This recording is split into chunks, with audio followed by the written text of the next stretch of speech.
Hi! Hello! నమస్తే. అందరూ ఎలా ఉన్నారండి? బాగున్నారా? నేనైతే మాత్రం చాలా బాగున్నాను. ఈరోజు నేను క్యాలీఫ్లవర్ కర్రీ చేస్తున్నా అండి. క్యాలీఫ్లవర్ సీజన్ అయిపోతుంది కదా! ఈ సీజన్‌కి లాస్ట్ క్యాలీఫ్లవర్ లాగా చేసుకుంటున్నా. క్యాలీఫ్లవర్‌తోటి ఏది చేసినా నాకు భలే ఇష్టం. క్యాలీఫ్లవర్ కర్రీ అయినా, ఎగ్ ఏసి చేస్తే భలే ఇష్టం.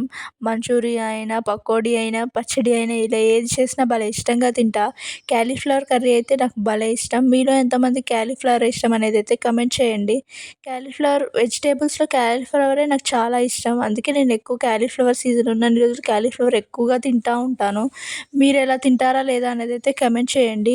క్యాలీఫ్లవర్‌ని ఫస్ట్ అయితే బాయిల్ చేయాలి. పురుగులుంటాయి కదా! అందుకని. తర్వాత ఆయిల్ వేసి కొంచెం ఆవాలు, జీలకర్ర, ఆనియన్స్, పచ్చిమిర్చి, కరివేపాకు వేసి ఫ్రై చేయాలి. ఆ తర్వాత అల్లం వెల్లుల్లి పేస్ట్, పసుపు వేసి పచ్చివాసన పోయేదాకా ఫ్రై చేసి క్యాలీఫ్లవర్ ముక్కలు వేసుకొని కొంచెం సాల్ట్ వేసి ఫ్రై చేయాలి. ఆ తర్వాత కారం, గరం మసాలా, సాల్ట్ వేసుకోవడమే అంతే. బాయ్.